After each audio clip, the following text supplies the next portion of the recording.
Most people never notice the exact moment trust begins to fade. There's no clear signal, no announcement, nothing dramatic enough to interrupt daily routines. Life continues in familiar rhythms. People wake up, go to work, make plans, complain about small things.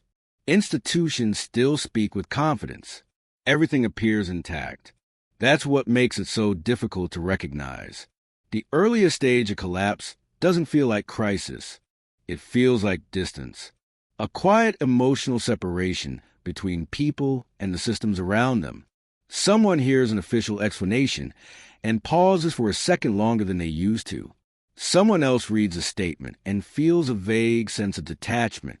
Not anger, not fear, just a subtle awareness that something no longer aligns. Trust doesn't vanish suddenly. It thins. And when it thins, people don't confront it directly. They adapt. They become more careful with expectations. They listen differently. They start noticing patterns they once ignored. They learn which promises are symbolic and which ones actually carry weight. They don't announce this shift even to themselves. They simply adjust. This is how systemic decay begins. Not with markets, not with laws, not with visible instability. It begins inside perception. Every society depends on invisible agreement, that institutions are broadly competent, that authority is exercised with some sense of responsibility, and that tomorrow will resemble today closely enough to make planning worthwhile. When that agreement weakens, behavior changes quietly. People still participate.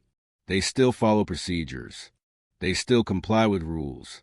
But emotionally, they step back. They stop assuming the system is designed with them in mind. They start navigate it instead. This distinction matters. A functioning system relies on belief as much as structure.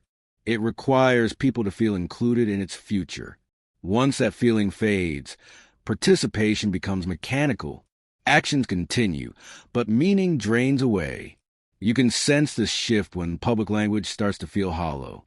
Official statements grow longer while saying less. Problems are framed as temporary, even when they aren't.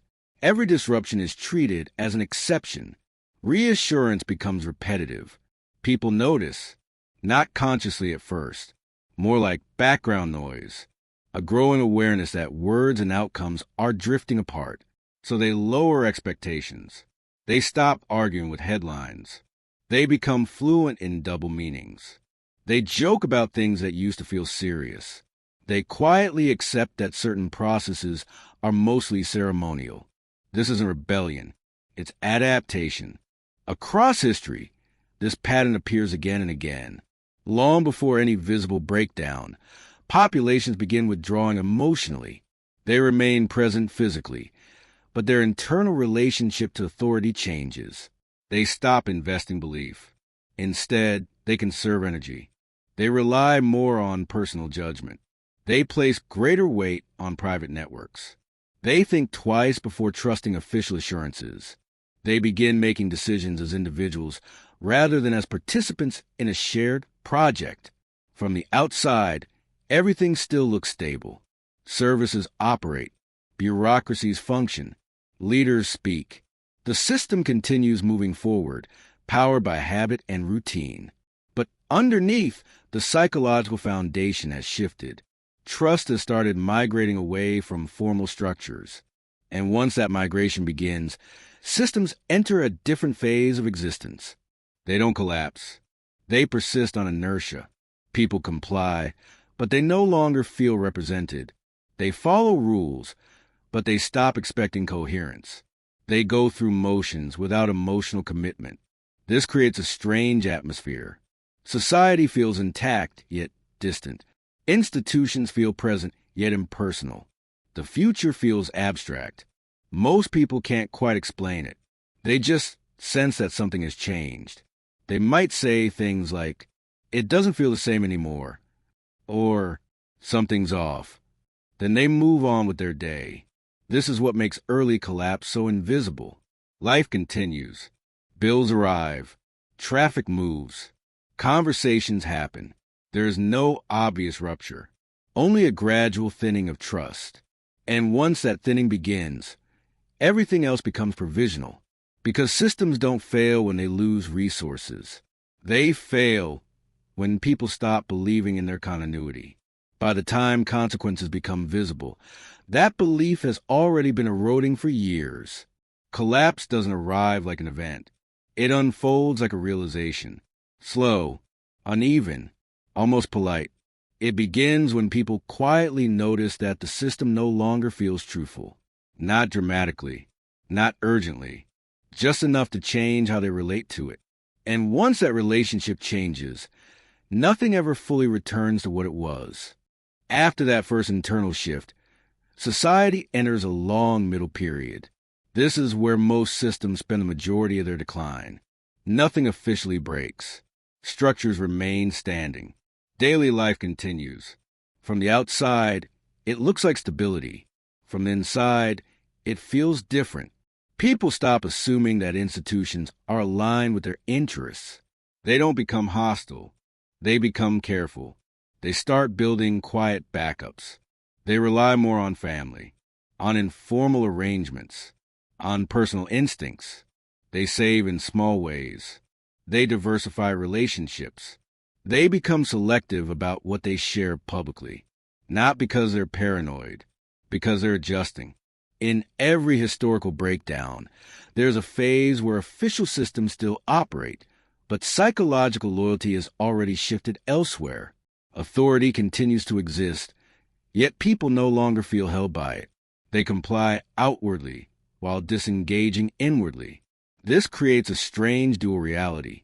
On one level, everything functions. Forms are filed. Policies are announced. Institutions communicate confidently. On another level, trust has already moved. People begin treating systems the way they treat unreliable acquaintances. You don't confront them. You don't depend on them emotionally. You manage expectations and protect yourself. This atmosphere produces recognizable social changes. Cynicism becomes ordinary. Irony replaces sincerity. Public language turns performative. Everyone understands that much of what is said officially is not meant to be taken literally. Institutions respond by increasing communication. More statements, more frameworks, more initiatives. They attempt to restore confidence through volume. But confidence doesn't come from repetition. It comes from alignment.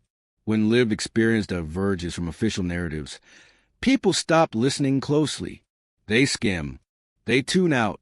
They learn which messages matter and which are simply procedural. At the same time, behavior becomes more individual. People evaluate decisions through a personal lens. Is this worth my energy? Will this actually change anything? Who benefits? This isn't selfishness. It's strategic withdrawal. They conserve emotional resources. They stop investing in outcomes that feel pre-decided. They become practical about where effort goes. Innovation slows, not because creativity disappears, but because belief does. Cooperation weakens, not from hostility, but from uncertainty. Long-term thinking fades, replaced by short-term positioning. Institutions often interpret this as disengagement or apathy. They launch motivation campaigns. They emphasize shared values. They attempt to inspire participation. But motivation can't be manufactured in the absence of trust. People don't disengage because they lack character. They disengage because they feel invisible. Because feedback loops are broken. Because participation no longer feels meaningful. This phase can last a very long time. Years, sometimes decades. During it, life still unfolds. Children grow up. Careers advance. New technologies appear. Art continues to be made. There's no sense of living inside collapse. There's only a growing heaviness. A feeling that everything requires more effort than it used to. That simple processes feel complicated. That institutions feel distant. That promises feel conditional. This is the emotional signature of systemic fatigue. And it doesn't arrive as fear. It arrives as tiredness. People adapt to this tiredness. They normalize dysfunction. They shrink expectations. They learn to live inside complexity. They stop expecting resolution. This is where systems become brittle, not because they lack structure, but because they lack belief. At this stage, legitimacy quietly drains away. Legitimacy lives in the mind. It's the silent acceptance that authority is justified, that rules are meaningful, that collective effort makes sense. When that acceptance fades, enforcement becomes heavier. Coordination becomes harder. Every decision creates friction. Institutions respond by leaning more on procedure, on metrics, on compliance. They replace trust with process. But process cannot carry emotional weight. So people retreat further. They participate mechanically while disconnecting internally. The social contract still exists on paper. Psychologically, it has begun to dissolve. Before moving on, a small reflection. If these patterns feel familiar, not as abstract theory, but as something quietly observable, you're already seeing what many overlook. This channel exists for people who pay attention to those invisible shifts beneath surface events. If that perspective resonates, you're welcome to stay with it. Once legitimacy weakens, society doesn't fall apart. It reorganizes around uncertainty. People stop expecting coherence from large systems and start reconstructing meaning at smaller scales. Families become more central. Informal networks grow in importance. Personal judgment replaces institutional guidance. Not dramatically, gradually. This is where collective reality begins to fragment. When trust was intact, most people shared a common sense of what was happening and why. There were disagreements, but there was still a broadly accepted framework for interpreting events. As that framework erodes, multiple versions of reality emerge. People no longer agree on basic explanations. Each group develops its own reference points, its own sources of credibility, its own narratives about cause and effect. This isn't primarily ideological. It's epistemic, a slow separation of how reality itself is understood. Institutions try to counter this by reinforcing unified messaging. They emphasize consistency. They repeat official narratives. They promote shared values. But stories cannot be imposed. They must be trusted. And without trust, repetition feels hollow. So people turn toward what feels immediate. They listen to peers. They rely on lived experience. They place more weight on personal observation than on distant authority. This further weakens centralized legitimacy, not through resistance, through replacement. People don't tear systems down. They route around them. Meanwhile, institutions become increasingly procedural. They produce frameworks, guidelines, and strategic plans. They quantify progress. They standardize responses. These tools work well in stable environments. In declining ones, they often deepen detachment. Each new layer of process moves decision-making further from daily life. Each additional metric reduces nuance. Each standardized solution flattens human experience. From the outside, this looks like professionalism. From the inside, it feels like abandonment. At this point, many people begin to sense that systems are optimizing for their own continuity rather than for human outcomes. Not because anyone explicitly decides this, because structures evolve that way under pressure. And once that perception becomes widespread, trust doesn't merely erode. It inverts.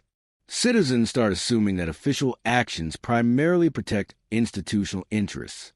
Transparency efforts feel performative. Reforms feel cosmetic. Even genuine improvements struggle to register because the baseline assumption has shifted. Every action is filtered through suspicion. Every statement is decoded. Every promise is weighed against memory. At the same time, something quieter happens. People's relationship to time begins to change. In healthy systems, the future feels tangible. People plan years ahead. They imagine progress. They invest emotionally in trajectories beyond their immediate needs. In declining systems, the future becomes blurry, not frightening, just distant. People stop thinking in decades. then in years. Eventually, they think in shorter windows, pay cycles, project deadlines, near-term stability. Long-range narratives lose emotional weight. This temporal contraction reshapes behavior. Maintenance is deferred. Infrastructure quietly ages. Institutions accumulate unresolved problems. Everything becomes reactive. Leaders focus on managing perception rather than shaping reality. Policies aim to stabilize the present rather than strengthen the future. This creates a feedback loop. Short-term thinking produces short-term solutions, which deepen long-term fragility, which further shortens time horizons. And still, daily life continues. People celebrate milestones. They make ordinary plans. They argue about small things, which makes the deeper transformation easy to miss. From inside this phase, decline doesn't feel like decline. It feels like complexity. Like everything has become harder to coordinate. Like nothing ever quite resolves. This is what it feels like to live inside a system that has lost coherence. Signals become noisy. Responsibility becomes diffuse. Agency feels abstract. People struggle to locate who is actually in charge. So they retreat into what they can control. Personal finances, family dynamics, local relationships. They focus on what feels real. Institutions, meanwhile, feel increasingly distant. They speak in strategies. They issue reports. They manage indicators. But these abstractions don't translate into lived security. The gap widens, not loudly, quietly, and as it widens, people begin to feel they are living alongside the system rather than within it. They no longer feel represented. They feel managed, and being managed does not inspire loyalty. It produces compliance at best, avoidance at worst. As trust fades vertically between people and institutions, it also begins to fracture horizontally between people themselves. When shared frameworks dissolve, uncertainty spreads socially. Individuals become less sure of one another's intentions. They retreat into familiar circles. Ambiguity starts to feel threatening. Cooperation requires more effort. Empathy becomes conditional, not because people grow cruel, because safety feels less collective. This is where large systems become simultaneously powerful and fragile. They still possess authority. They still command resources. They can still mobilize machinery at scale. Yet they struggle with basic coordination. Simple problems become difficult to solve. Every decision produces resistance somewhere. From the outside, this often looks like incompetence. From the inside, it feels like paralysis. People working within institutions experience this too. Procedures multiply. Autonomy shrinks. Decision-making slows. Many feel caught between directives and reality. Some burn out quietly. Others disengage emotionally while continuing their roles. The internal erosion mirrors the external one. Coherence is being lost at every layer. And still, nothing officially collapses, because collapse is not a moment. It is an accumulation, a stacking of unresolved tensions, a gradual withdrawal of belief, a widening gap between structure and experience. Eventually, something gives. Sometimes it's economic, sometimes political, sometimes social. But by the time rupture becomes visible, people are already adapted to instability. They've learned to operate without trust. They've built parallel ways of surviving, which is why the breaking point often feels strangely anticlimactic. There is shock, yes, but there is also recognition, a quiet sense of inevitability. People think back to earlier moments, small signals, subtle changes, conversations that felt different, promises that stopped landing. They realize that this has been forming for a long time. Collapse rarely feels sudden when you are inside it. It feels like confirmation of fatigue, confirmation of misalignment, confirmation of everything that was noticed but never fully named. After that, systems begin to reorganize.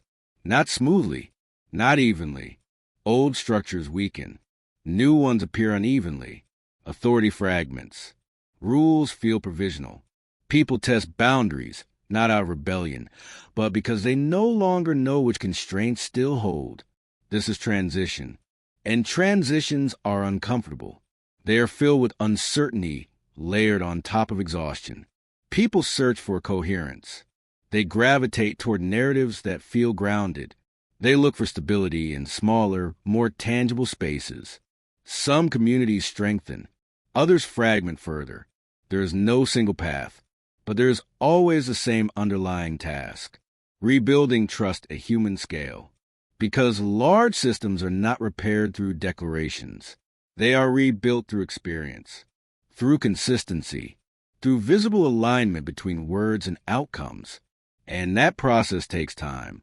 What makes this entire process so difficult to recognize is that it doesn't feel historical while it's happening. People don't wake up thinking they're living through systemic transition. They think they're navigating stress, complexity, uncertainty. They're trying to protect what matters. They're adjusting expectations. They're making practical choices inside an environment that feels less predictable than it used to. From the inside, it never feels like collapse. It feels like adaptation. Most people experience it as a series of small accommodations: lower trust, shorter planning horizons, increased self-reliance, quiet skepticism, emotional distance from institutions that once felt stable. No single step feels dramatic, but together they reshape society. This is why history rarely records the true beginning of collapse. It looks for visible triggers: financial events, political decisions, moments of public unrest. Yet the real turning point always happens earlier. It happens when people stop believing that the system is fundamentally aligned with them, when they remain present physically but withdraw psychologically, when participation becomes mechanical, when belief is replaced by calculation. Once that shift spreads, everything else becomes downstream. Policies struggle because trust is gone. Reforms fail because legitimacy is exhausted. Coordination weakens because shared reality is fractured. Even genuine efforts at improvement encounter resistance, not because people are cynical by nature, but because memory has taught them caution. Trust, once broken quietly, does not return easily. It comes back slowly, if it comes back at all, through repeated experiences of alignment, through consistency over time, through visible care. Or societies move in another direction, toward more rigid structures, tighter control, and thinner participation. History offers both outcomes, but it always begins the same way: with subtle realization, with emotional disengagement, with millions of individuals quietly changing how they relate to the world around them. Collapse does not announce itself. It accumulates. It settles into daily life. It hides inside routines. And only later does it acquire a name. Understanding this doesn't give anyone certainty. It doesn't offer control. But it does provide clarity. Clarity about why systems feel heavier before they fail. Clarity about why people adapt long before structures break. Clarity about how trust, once eroded, reshapes everything that follows. And perhaps that clarity is the most important thing. Because when you can see these patterns, you stop waiting for dramatic moments. You start paying attention to quieter signals, to perception, to behavior, to the invisible shifts that actually move history. If this way of examining collapse, trust, and collective psychology resonates with you, take a moment to subscribe to the channel. These videos are for people who prefer understanding over noise, and I'd be glad to have you here.